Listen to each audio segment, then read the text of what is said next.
Hello and welcome. I am Lian Buan, and this is Newsbreak Chats. Newsbreak is a section on the Rappler for in-depth and investigative reports.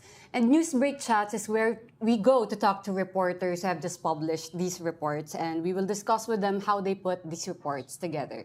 Our topic for this week is overseas. Whether that's overseas Filipino workers who were abused and scammed in a questionable recruitment partnership with Korea, or overseas properties in Dubai acquired by Chinese businessmen who are of interest to Philippine investigators over alleged graft, money laundering, and possibly maybe even drugs. Here today is Michelle Abad. Hi, Michelle. Thanks for joining Newsbreak Chats, who you just did a story on the Korean Seasonal Workers Program, or SWP, and I wrote a story on the Pharmally bosses who have acquired 1 billion worth of properties in Dubai. But let's start with you, Michelle. Maybe you can explain to our viewers what SWP is, because I understand hindi naman ito yung unang beses na na-flag siya. Yes, So thanks, Lian. So I'll just give a little bit of a recap and an introduction tungkol sa story ko na two parts. So the SWP, it's called the Korea Seasonal Worker Program. So it's a LGU to LGU program kung saan dinedeploy ang mga Filipino workers to Korea to work as farmers for short periods or seasons. So that could be 5 to 8 months. And ginagawa siya para sa chronic labor shortages ng Korea's farming and fishing season. So kaya nag-recruit sila ng workers from other countries kasi meron silang aging workforce. So hindi lang naman yung Pilipinas yung may ganitong setup with Korea, kundi ibang countries tulad ng Laos, Cambodia, Thailand, ganon. So basically, ang nangyari sa atin sa story, noong 2023 pa, meron mga nag-flag tungkol sa abuses na nangyayari dito sa SWP natin. Kasi it's been in place since 2017, but we started deploying workers around 2022. So in this time, yung mga 1-year period, may mga nababantayan or namomonitor na abuses, na physical abuse, sexual abuse, contract violations, hindi binabayaran yung sahod, ganon. Isa sa mga nag-expose nito is si OFW Representative Marisa Magsino sa Congress, and may mga media reports din na lumalabas tungkol dito. So even if we have been sending workers out from LGU to LGU, hindi nakabantay dito yung Department of Migrant Workers. So why is that? Kasi yung SWP is a sisterhood agreement program. So it's, halimbawa, yung Batangas, meron silang partner LGU sa Korea, tapos sila lang nag-uusap. So hindi nakabantay yung DMW dito. So nung 2023 lang sila nagsabi na they're gonna watch the recruitment na. So my part 1, it focuses on following the story of Marco, not his real name. Yeah. So taga Paete, Laguna siya, and he found the SWP kasi nag-post yung local government niya na nag-recruit sila for work to Korea. And he was a security guard before. Mm-hmm. He has never worked as a farmer. So 15,000 lang naman yung kinikita niya noon. Yeah. So nung nakita niya yung offer na 85,000 yung pwede niyang kitain as a farmer, syempre kukunin niya. Yeah, syempre go yun. Exactly. So wala siyang experience. Sila ng wife niya na OFW din, nag-shell out sila ng 60,000 para lang makalipad. And then even though nakapaglipad na, when he was working there, he had to still send back 60,000 processing fees to a Korean broker. Mm-hmm. Team of Korean brokers dito sa Pilipinas. So apart from that, yung may isang incidente na nangyari during his work na na-aksidente siya. And what happened was, it was a Filipino driver na nakapark sa taas ng hill. They all fell down, freak accident. Pero siya yung talagang na-injure most out of all of them. Tapos, nung, syempre, kailangan siyang alagaan ng boss nila.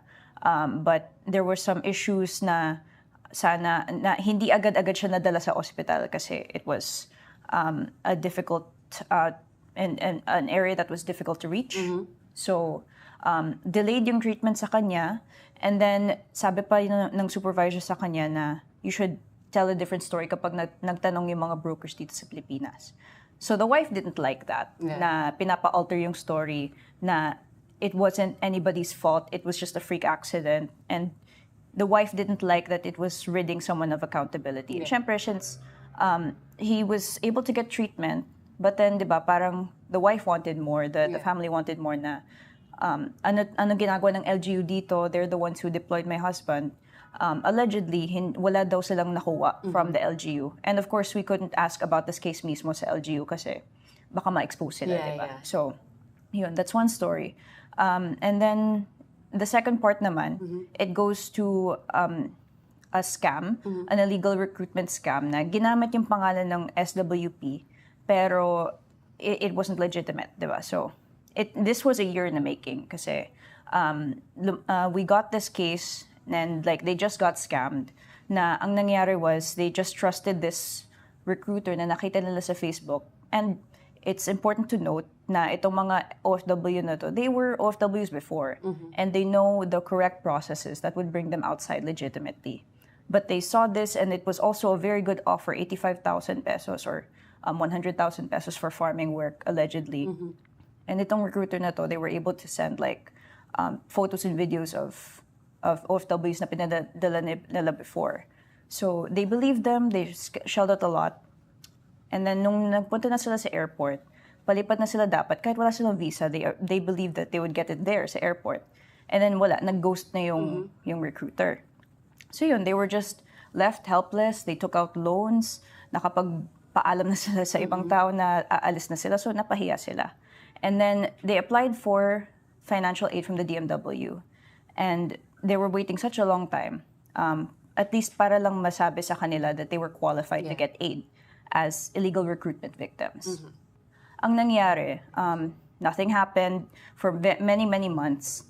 And then, nung June this year, na-arresto yung recruiter nila. And then they were like, siguro naman, qualified na tayo to get aid. And then, wala pa rin. A few months later, August, nireply na sila ng DMW na it wasn't even a yes or a no, but they were given this DOJ file that said that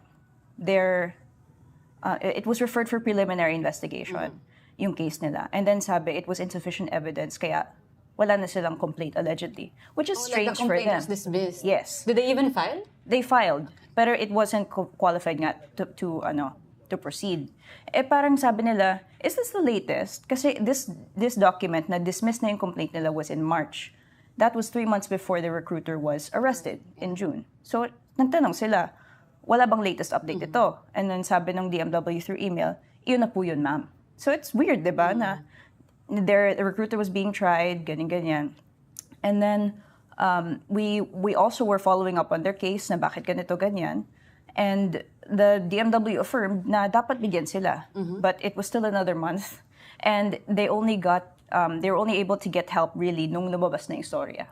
So that's a recap of the stories. I want to go back to what you said about yung SWP being used as a cover for part of your story, yung illegal recruitment. Sabi ko nga parang, illegal recruitment is a tale as old as time. Lagi na lang tayong may ganyan, even when we were deploying to the Middle East. What was the unique loophole of SWP compared to like other illegal recruitment schemes? What was unique about it is yung sa partnership with the LGUs. Kasi of course, we have partnerships, sister agreements with LGUs here in the Philippines and abroad. And even the DOJ affirms that it has a legal opinion that says na may karapatan yung LGUs na mag-sisterhood agreements. But then, yung naging bago dito is they were recruiting. Eh, yung policy kasi natin in our migration governance is that in order for you to be able to legally recruit Filipinos for overseas work, you have to be accredited by the DMW. So, yun yung parang nag-transpire na illegal recruitment na cure, supposedly, when the DMW stepped in. But yun nga, yung mahirap is, even to this day, even if it's been a year since the DMW stepped in, we're still hearing of reports of this illegal recruitment. May brokers pa rin nakasama, and it might be difficult to trace each and one of the LGUs that are doing this practice. As we speak, ongoing pa rin ba? A live policy pa rin ba yung SWP? Yes. But the DMW has been involved, and yung latest update din that the DMW gave after the story was released was that they suspended at least 7 LGUs recruitment of Filipinos dahil sa alleged illegal recruitment. Yeah, perfect pivot to what I'm gonna ask next is that dun sa part 1, nag-interview ka ng municipal administrator who appears on paper as the representative of the manning agency. Tama ba? Consulting. And you pointed out that there could be like a conflict of interest there. Can you expound that? Paano nangyari yun na yung administrator ay naging agency representative? Yes, kasi highly irregular nga yun. Kasi diba, na-mention ko kanina na if you are recruiting OFWs, you have to be accredited by the DMW. The Korean consulting agency, which is operating in Laguna, in Paete is just one of them Parang nagsishare din kasi sila ng farmers. So, that agency is called One Consulting Agency, and it's a Korean agency. And then, they're not accredited by the DMW. Anybody can check whether an agency is accredited by checking the list on the website. Hindi sila accredited, but they were still operating there. And then, parang sabi naman nung municipal administrator ng Paete that this is the only way that they're able to recruit because they don't have that technical knowledge of how to recruit. So the only way they're able to do that is with this agency. And then, according to the municipal administrator, walang nakalagay doon na name ng agency, as in siya lang yung nag-ooperate on behalf of them. And then we asked him, isn't this a conflict of interest? Diba? If you were to be, if the agency is linked to wrongdoing, would you be able to take accountability for it? We actually asked that, but then we weren't able to get a response na. And it's bukod sa hindi siya accredited ng DMW, we also checked this address that we saw of this agency na allegedly nasa Cavite Economic Zone. Pinuntahan natin yung address na yun, tas hindi nag-exist. So yun, it's irregular, and ayun, let's see what happens to it. Yeah, just one follow-up, Michelle, before we move on to another topic. Hindi niya ba sabi mo nga, anyone can check on the DMW website who's accredited. Hindi niya ba pwedeng, I mean, anyone can say, wala kasi kaming alam, maliliit lang kasi kaming municipality, so we need help. But surely you could have checked if that agency was accredited. Kaya nga I don't know. But, parang tinanong ko din, like, nung nakita namin sa fieldwork namin that there was no office in that address, parang sabi niya, it's not necessarily that it's not a concern, like they're concerned about it, but then parang as we're still able to monitor them, sabi nila, and all of their meetings happen in the munisipyo. So, ayun, parang hindi siya super naging concern agad, which is irregular for what we saw. Okay, sorry, one more thing. Yeah. I know that it's a like LGU to LGU partnership, the national authority involvement is minimal. Ano yung argument for being LGU to LGU na parang, mas makaka-move kami freely because of no bureaucratic DMW style, ganyan. Ano yung argument kung bakit it's kept as an LGU to LGU system rather than a DMW supervised system? Parang ganun yung program na sinusulong kasi ng Korea Kasi I think that's also the same way that they do it in Thailand, Laos, Cambodia, na talagang it's a sisterhood project, na talagang tina-target nila yung local governments in recruiting. Kasi siguro it's also, they would say, like, a way of promoting cooperation, mutual benefits, ganyan. Pero that's much as we know. Yeah. So, meron diba let's go to your story naman, which is on the other side of the world, another side of the world. So, tungkol naman ito sa Dubai properties by certain high-profile individuals sa atin. Yeah. So, what did your investigation find about the Pharmally bosses? Yeah, well, as many of the viewers siguro can remember, Pharmally has been a buzzword since at least 2021 when different investigations found out na anomalous yung contracts to Pharmally kasi undercapitalized, and then the father of one of the incorporators was already wanted for securities fraud in Taiwan. And what made it more fishy was the eventual connections to President Duterte kasi yung financier ng Pharmally is si Michael Yang, who was a one-time economic advisor. So suffice to say, kahit naka-move on na sa Pharmally ang buong Pilipinas, Rappler didn't move on. Kasi parang there's so many things left unanswered or questions unanswered about Michael Yang and his close associate, Lin Weixiong, kasi lagi siyang binabanggit sa mga intelligence report na di umano, meron daw link sa drugs, ganyan. So they were always on our docket. They were always on our file. And then our partners in the OCCRP reached out and said, do you want to look into Michael Yang and Lin Weixiong together? Because a few months earlier, they got a leak. Parang kung alam ng mga viewers natin yung Pandora Papers, Panama Papers, and all of that, it's sort of like the same principle where freedom-loving people just leak data to an agency such as the OCCRP.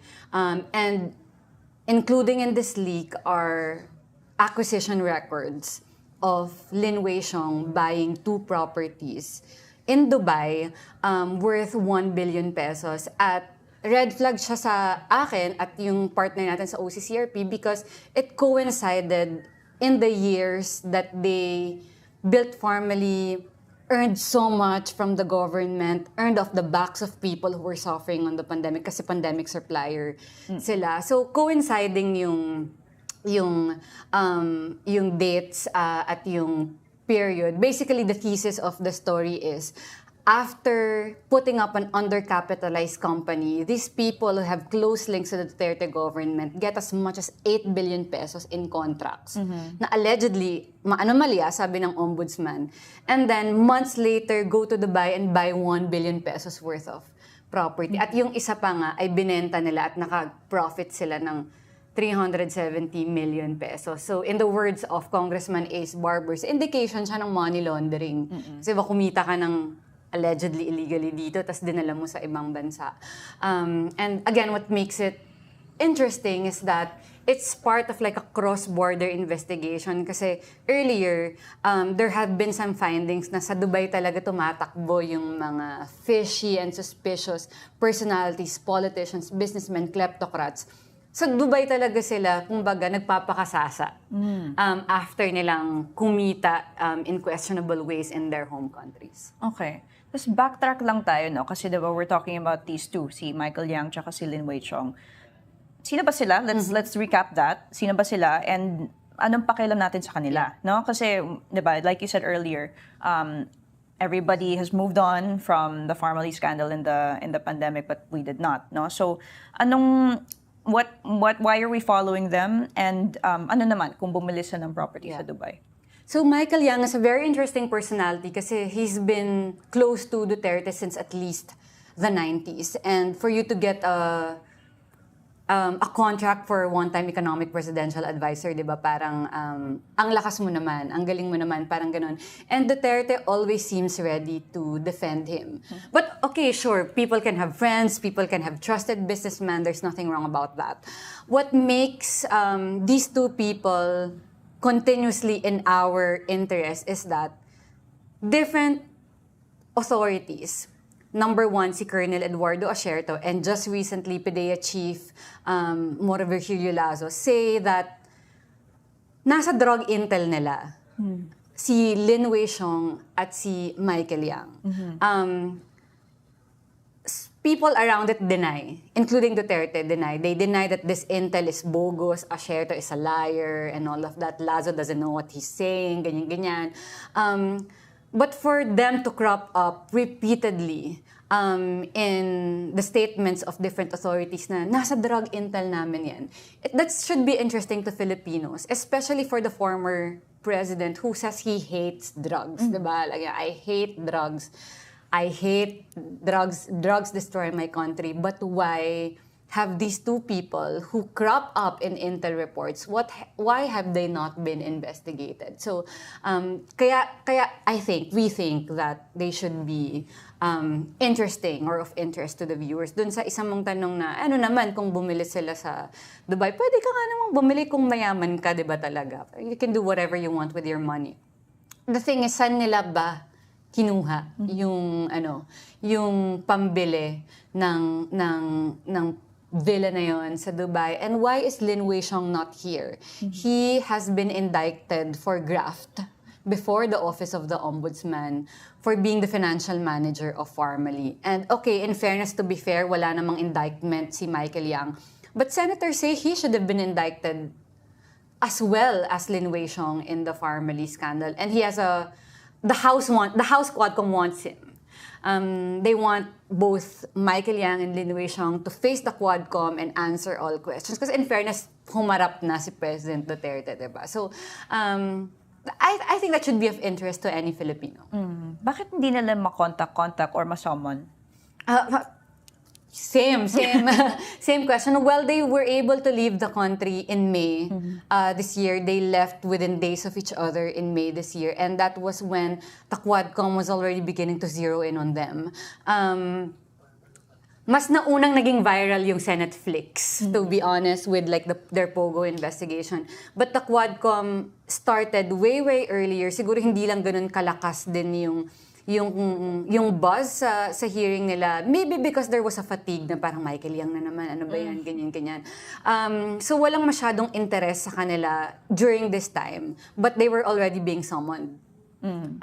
But in May, umalis silang dalawa. So, Michael Yang, we have verified, left for Dubai in May, and then days later, Lin Weixiong left for Hong Kong. And Rose Nonolin, Lin Weixiong's wife, claimed he's still in Hong Kong. So, as of now, legally speaking, wala pang power. There's no legal basis for them to coerce. Siguro the two, unless there's like an indictment somewhere there's a warrant of arrest. But there's not. But the same could be said about Alice Go. Nung umalis din naman siya, wala rin naman siyang warrant. Pero nakagawa ng paraan by hook or by crook ng government. So titignan natin kung how serious is the government in trying to find where Michael Yang and Lin Weixiong is. Yeah. And curious din ako ng bakit sa Dubai? Like, is there any particular reason bakit Dubai yung pinili nila sa investigation mo? And bakit property? Bakit yun yung pinili na investan? We've found out na Dubai real estate is your go-to if you want to hide supposedly dirty money. Loose yung regulation sa Dubai. Merong isang undercover investigation yung ibang partners ng OCCRP, like one of their partners na nag-undercover to inquire about buying like a luxurious condo in Dubai. Tas kuha sa camera nila na sinasabihan sila ng real estate agent na okay lang yan, kami na, parang, syempre not in Tagalog, pero okay lang yan, kami na bahala. Basta bigyan mo kami ng cash. Basta bigyan mo kami ng cold hard, dalhin mo sa amin yung cash, kami na bahala, kami na mag-check for you. And in the cross-border investigation, kahit nung dati pa, talagang nakita nila na so many suspicious personalities by real estate in Dubai kasi doon nga sila papunta. And we also found that yung business partners ni Alice Go na nag-money laundering sa Singapore pero nahuli sila ng Singapore pero dineport din sila. May property in the same property as Michael Yang. So they bought property in the same villa. Yeah. We don't know if Lin Baoying is the name of Alice Go's partner. We don't know if she's still there. But that's quite of an indication of ano bang klaseng characters yung mga bumibili ng villa sa mga posh villas na to sa Dubai. Yeah, that was actually related to my last follow-up question muna dito na like, nakikita mo ba nabubuo na ba yung picture nito? Like, are you seeing how this whole Michael Yang and Lin Weixiong part of the story might be related to the other Senate Flicks episode na kila Alice Go naman? Is there a larger picture we're seeing? For sure, there's a larger picture we're seeing, but for sure, we have 1,000 questions left unanswered. Kahit para sa atin, buo na yung picture, I would always say that whatever we know about Alice Go is like a tiny, tiny, tiny speck in the universe of this shady companies. Kasi hanggang ngayon, ang alam lang natin, Alice Go. But we know there's bigger people behind her who we have not caught kasi nakaalis na ng bansa bago pa man maimbestigahan. And we know that one of the incorporators of the Bamban Pogo has a joint bank account with the middle brother of Michael Yang. So, if we painted like a diagram, which I always do like in my head, online, physical board, maraming nagko-connect eh. Pero, it's a tiny speck of whatever universe we're looking. And for sure, hindi pa natin alam lahat. But at least, like some links are becoming clearer. And Senator Risa Ontiveros did promise the last time they held a hearing na Michael Yang will continue to be the subject of her investigation. The Quadcom also says both Michael Yang and Lin Weixiong will still be a subject of their investigation. So, asa tayo sa Senate flicks and sa Quadcom drama to like help us uncover more. Another question for you, balik tayo, but maybe like moving on para naman malaman ng mga viewers kung paano ba nabubuo yung mga investigative reports natin. So, with your story with the SWP, paano mo nakuha yung story na yun? So, actually, una kong nakuha yung part 2. Kasi dumating siya sa amin nung si Sister Mary John Mananzan, activist nun, she was temporarily housing the group of Lisa, not her real name, yung na-scam na OFWs in Manila kasi gusto nila sanang mag-file ng complaint, kumausap ng mga reporters. So that's when I first met them. That was November last year. So 1 year ago. So dun ko unang narinig yung kwento nila. And then, yun, nung the following month, doon na sila nag-start na humingi ng tulong sa DMW. And it's really just like a matter of, like, I followed them for months. And I waited with them for months na, actually, ilang beses din ako nag-follow up on their behalf. Yeah. Kasi, di ba, may parang, there's a human inside me din naman na gusto mag-follow up if I have that platform, di ba? So, yun, and we didn't actually see them actually achieve even a little bit of justice until after the story was published. Yung isa naman, dun kay Mario, the idea was when we were invited to this launch of a study on the SWP. So the study, which was conducted by the Migrant Forum in Asia and another partner civil society organization in South Korea for human rights, they were looking at the SWP in different countries and ano yung pinaka-complaint. So yung study na yun that was released in February, it really exposed different types of abuse that was recorded in the program. So number 1 was the verbal abuse or assault and racial discrimination, yung top 2.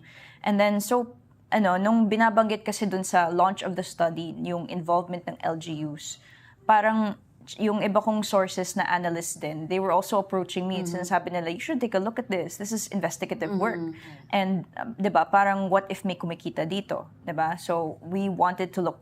And the reports of the abuses had already been reported in the media. Yeah. But what I wanted to look at was, the whole, yung buong papel ng LGU dito sa atin. Like, why was it, why was it so rampant? Why was there abuse happening? And kung may abuse, bakit ang daming LGU na pumapatronize sa ganitong program? So those are the 2 sources of those stories. And then talagang hinanap ko din talaga kung paano ko makahanap ng case study for how these abuses happened. And so yun, finalo ko talaga yung story nila and that's how we got to this investigation. Why did you take like a particular interest with the SWP nung na-expose ka dun sa study and then yung complaint ng grupo nila, Sister John? Kasi you cover migration, so you know that like all of this happen all the time. So my first question actually is, meron bang improvement ever since from the olden years where we will hear of like domestic workers abuse somewhere else? So meron na bang significant improvement to now? And what about the abuses in SWP that you said like, oh, this really is worth a story? Well, the big change that happened in recent years is that nagkaroon tayo na DMW.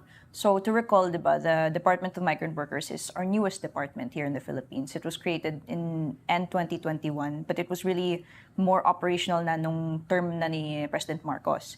And, thankfully, President Marcos has been appointing as his secretaries technocrats and advocates for this. The first one was the late Secretary Toots Ople. The first one was Toots Ople. The second one was Secretary Hans Kakdak, who has the position until now. So, in fairness naman sa kanila, like, mas natutukan talaga yung issues and they're very open to questions sa press whenever we follow up on this particular issue. May ginagawa ba kayo? But yung nakikita din namin is the way that they go about trying to strengthen protection mechanisms is talking to host countries na ganito ganyan, na strengthen our bilateral agreements. But I guess, in my opinion, parang we still have to see kung gaano ka-significant yung bago nating protection mechanisms, because we're still hearing these cases of abuse, not just in the SWP but in general. And natanong ko din yan kay Secretary Kakdak sa isang Rappler talk before when he was newly appointed a few months ago, na we gave this example na Kuwait. We've always heard of case after case of brutal murders of our OFWs there in Kuwait. And then lagi na lang sinasabi na, oh, partial deployment ban, we strengthen our bilateral agreements. Tapos, it just happens again, you know? And like, we still have to think about how we can more effectively protect our workers. But then may contradiction din yan, because as we're seeing, talagang we're seeing that the administration under President Marcos is still geared towards exporting our labor. Yeah. We're still seeing that. And there's still much to be said about how we can be less dependent on our OFWs and the remittances. And also, masakit mang isipin. Sabi mo nga, they always try to strengthen bilateral ties and like talking to foreign partners. Pero masakit mang isipin, hindi naman mangyayari nung to kung walang mga enablers na Pilipino na nag-recruit or like bumuyo, something like that. So was that still a big element of what happened in SWP, like the Filipino enablers, do you think? Sorry, yung anong element? Yung Filipino enablers. Like, nandun pa rin ba yung element na yun sa kung anong nangyari sa SWP? Oh yeah, kasi diba yun nga for example, in the example of Paete, na even if there are some issues like this, the LGU still believes that this is, what's good for their town. Kasi in the defense naman ng Paete, they say that we're doing this because it gives livelihood to our people. And maybe 90%, according to them, are still going home happy, walang cases of irregularity. So, konti lang daw yung cases like the one that I handled. But, di ba, parang at what cost? And sabi din, nung tinanong din namin sila na, what about these exorbitant fees? What about these processing fees? Sabi naman ng Paete na this is a business transaction between the worker and the agency. If they're gonna do it, then dapat magbayad sila. Yeah. Parang they don't necessarily see a problem. Basta sa kanila daw, they're not making money from it. And they're giving livelihood. So, diba? But at the end of the day, they're still milking, these foreign brokers are still milking our people of these exorbitant fees. Yeah, but at least may happy ending yung story mo you shared with us. Can you also share to the viewers ano yung happy? Like some happy ending, not entirely, Yeah. After nung so they actually got their financial aid finally from the DMW last Monday, if I'm not mistaken. And that was just a few days ago. And then they wanted me to see it. They wanted me to see the yung pagkuha nila. I had another coverage kasi nung that time. So ang naabutan ko lang nung nakuha na nila. Edi ang saya-saya nila. And then yung DMW yun. And then nag-decide kami na kumain sa Robinson's Galleria. And then yun, parang they insisted on treating me kasi syempre happy sila na finally nakuha. And you've been nila. with them on this journey. Yes, oo. Parang as in naging malapit na rin yung puso ko sa kanila. Like there was also like a personal sense of sana makita ko din yung ending ng storya na to. And siguro what the viewers don't always hear from us is we're sort of like strict with ano yung pwede nating tanggapin from sources. We can't. Like that's the blanket rule, we can't. But there are like some moments where paano ka naman tatanggi pag sinabi sa kunyari ikaw, ano yung naglaro sa utak mo na sinabi lang libre ka na namin, Ma'am Michelle, ng lunch? Siyempre, parang inisip ko din na parang nakakahiya, di ba? Kasi sa kanila to, and all I just did my job. Like, hindi ko naman hiningi tong kapalit na ito. But then, at the same time, parang inisip ko din anong tumatakbo sa isip nila. And for me, parang, I think when they made that decision na ilibre ako sa pagkain lang, it's parang empowering din na kaya na nilang manlibre. No, that's true. No? Naiyak ka ba?